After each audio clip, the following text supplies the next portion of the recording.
विजय बंधु जी को नमस्कार। नमस्कार नमस्कार। आज आपका हार्दिक अभिनंदन और स्वागत किया जाता है और पूरे देश के अर्धसैनिक बल से लेकर तमाम केंद्रीय कर्मचारी आपको देख रहे हैं। आपसे कुछ चंद सवाल और कुछ चंद बातें आपके संघर्षों की कहानी को जानना चाहते हैं। तो इसी से शुरुआत करते हैं कि क्या ओपीएस के मुद्दे पे अभी तक आपका क्या स्टैंड रहा है और अभी तक इतने बड़े तक आंदोलन करने वाले विजय बंधु जी का आज हार्दिक अभिनंदन और स्वागत भी करते हैं। आगे सर ये बताइए, आगे की क्या रणनीति है आपकी ओपीएस को लेकर?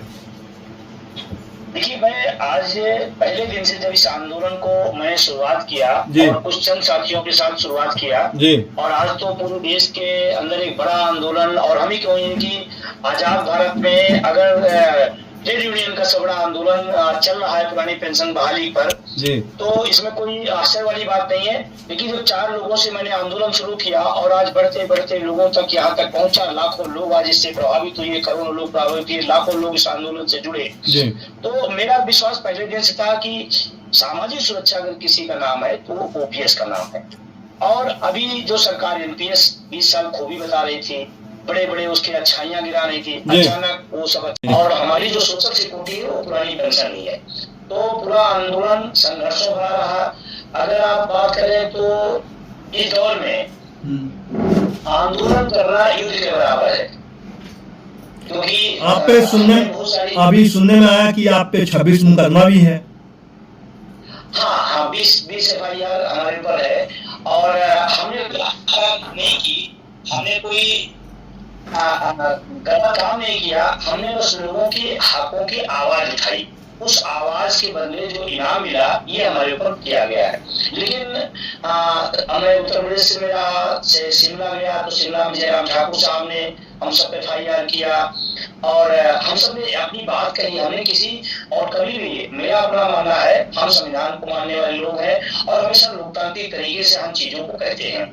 हम लोकतांत्रिक जो तरीका है, जो संविधान ने राइट दिया है, उसी तरीके से अपनी बात कहते हैं, उसी तरीके से आंदोलन करते हैं।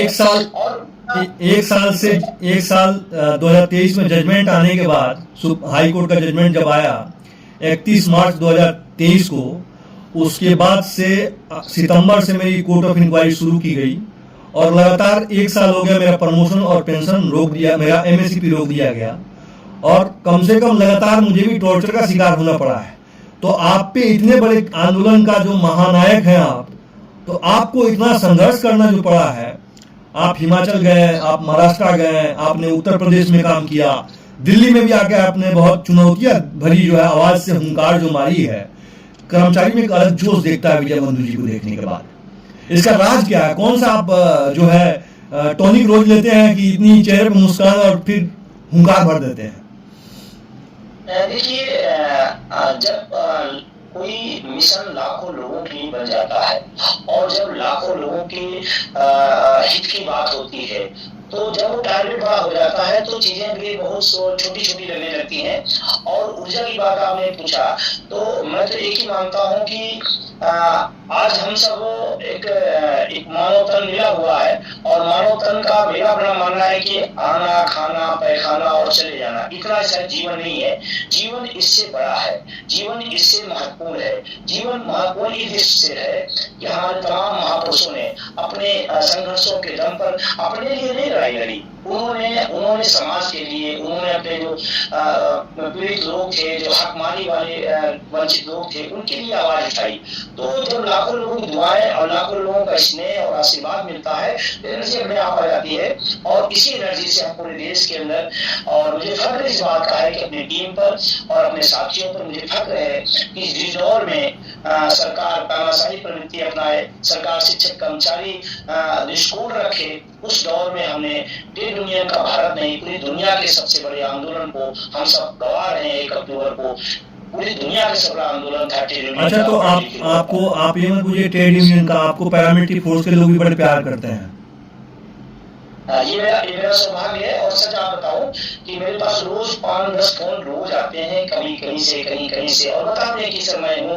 और वो दूर से कहते भी हैं कि सर हम गोली तो चला सकते हैं लेकिन बोल नहीं सकते हैं, आप मेरी आवाज है और मुझे अच्छा लगता है जब आप मुखरता से हमारी बात को रखते हैं। तो मैं उनको विश्वास दिलाता हूँ कि आप देश की रक्षा करिए, आपके बुढ़ापे की पुरानी पेंशन की रक्षा इस देश का करोड़ों करोड़ शिक्षक कर्मचारी युवा नौजवान करेगा और 110% इस देश में पुरानी पेंशन बहाल होगी। एक चीज और आपसे पूछा जा रहा है, जैसे सरकार के सॉलिसिटर जनरल जो अभी वर्तमान में तुषार मेहता साहब हैं, 12 फरवरी और 13 फरवरी सुप्रीम कोर्ट में थे और मैं भी सुप्रीम कोर्ट में था, तो वो कह रहे हैं कि भारत के सशस्त्र बल जो है आर्मी, एयरफोर्स, नेवी है, पैरामिलिट्री फोर्स नहीं है।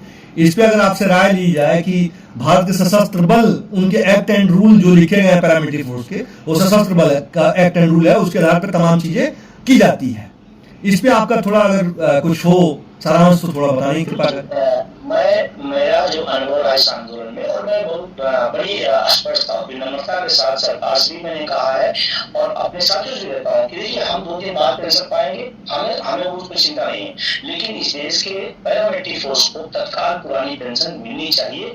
और जो सरकार राष्ट्रवादी सरकार है और जो राष्ट्र का प्रहरी है, राष्ट्र की रक्षा कर रहा है, उसकी सामाजिक सुरक्षा हम नहीं दे पाए, इससे ज्यादा दुर्भाग्य क्या हो सकता है इस देश के लिए। और रही बात नियम कानून का, तो मैं इसके पर जरूर, जब गोली चलती है तो ये नहीं दिखता कि वो किस फौज के लोग हैं, गोली तो सिर्फ सीने पर लगती है, गोली तो सिर्फ इंसानों के, सैनिकों के सीने पर लगती है। तो ये थोड़ी ही पैरामिलिट्री है या मिलिट्री। विजय बंधु जी, एक बात यहीं पे रोक देता हूँ। विजय बंधु जी, आपको सच्चाई बता रहा हूँ, पैरामिलिट्री फोर्स का जूता जो है वो आर्मी के जूते का जो है एक बराबर का। पैरामिलिट्री फोर्स का जो बैरल है, वो चाहे इंसास का हो, चाहे आपको जो है AK-47 का हो, चाहे आपको LMG का हो, चाहे आपके SLR का हो, तमाम चीजों की जो बैरल है वो तमाम आर्मी और पैरामिलिट्री फोर्स के पास वही हथियार है जो आर्मी के पास है। BSF के पास जो आर्टिलरी है, जो आर्मी के पास है, वही आर्टिलरी BSF के पास है। पाकिस्तान बॉर्डर देखती है और वो कभी भेदभाव नहीं करती है। लेकिन यहाँ जो भेदभाव हो रहा है, ये दर्द जो झलक रहा है, जवानों का जो दर्द झलक रहा है, कोर्ट में लड़ते लड़ते अकेला रिस्पोंडेंट के रूप में मेन रिस्पोंडेंट मैं ही हूं। और मतलब जो मेरा दर्द है वो शायद अगर आत्मा फाड़ के दिखाना रहता, कलेजा फाड़ के दिखाना रहता, तो विजय बंधु जी के पास दिखा देता कि ये दर्द कितना बड़ा है कि झेला जा रहा है। देखिए मैं भी कह रहा हूँ कि गोली जब चलती है तो सैनिक और अर्धसैनिक बल नहीं देती है, इसमें कोई डिफरेंस नहीं करती है। और सेना को देते हैं, मैं स्वागत करता हूँ, अच्छी बात है, लेकिन उसमें डिफरेंस क्यों सरकार पैदा करती है? सरकार अपनी तरफ से अंतर पैदा करे, ये तो और दुर्भाग्यपूर्ण है। दूसरी बात, अगर अर्धसैनिक बलों की भूमिकाओं को देखें तो उनकी भूमिका बॉर्डर पे भी है और बॉर्डर के अंदर भी है। और जब भी देश पर संकट किसी टाइप का आता है तो सबसे ज्यादा, सबसे पहले, सबसे त्वरित जो है, अगर कोई पहुंचता है, पहुंचाया जाता है तो पैरामिलिट्री के लोगों को पहुंचाया जाता है। और चाहे चुनाव हो, चाहे बॉर्डर की चीज हो, चाहे बॉर्डर के अंदर हो, हर मोहरे पर खड़े होते हैं, हर जगह वो अपनी ड्यूटी को बाखूबी करते हैं। तो हम और हमारे देश का पूरा हर आदमी चाहता है कि पुरानी पेंशन जैसे सामाजिक सुरक्षा दी जाए। दूसरी एक बात मैं और कहना चाहता हूँ कि ये जो लोग आते हैं भर्ती होने, वो गरीब, किसान, मजदूर, दुकानदार के बेटे होते हैं। शायद अगर ये उनके घरों से ना होते तो शायद इतना संघर्ष ना करना पड़ता। अगर शायद किसी सांसद, विधायक और मंत्री के लोग अगर उसमें जाते भर्ती में तो शायद ये इतना संघर्ष की जरूरत नहीं पड़ती। सरकार शायद ये बात को महसूस करती है कि ये गरीब गुरुआ, किसान, मजदूर के, दुकानदार के बेटे हैं, इन चिल्ला क्या कर लेंगे। जबकि देश की रक्षा वही वर्ग करता है, वही वो कर रहा है, उसी के सपूत, उसी के पुत्र कर रहे हैं। तो मुझे कहते हुए दुख होता है कि इसके लिए कोई मांग करनी पड़े, सरकार से कहना पड़े, मतलब इससे ज्यादा दुर्भाग्यपूर्ण के लिए क्या हो सकता है। मैं तो कहता हूं कि आप तमाम चीजों पर विचार विमर्श कर लीजिए, जितना मंथन चिंतन करना हो, लेकिन पैरामिलिट्री फोर्स को आप तत्काल पुरानी पेंशन बहाल करिए। वो उनका सामाजिक न्याय है और वो संवैधानिक अधिकार है, उसको मिलना चाहिए। विजय बंधु जी, मैं आपको एक बात और कहूंगा, क्योंकि एक दिन मेरे एक सैनिक बल ने अपनी माँ से मेरी बात कराई थी और उनकी माँ की जो आवाज थी, उनकी बातचीत मेरी हुई, मुझे उस दिन आंख में आंसू आए। और वो इकलौता बेटा है और उन्होंने कहा कि हमारे तन का बेटा, हमारे ओ का बेटा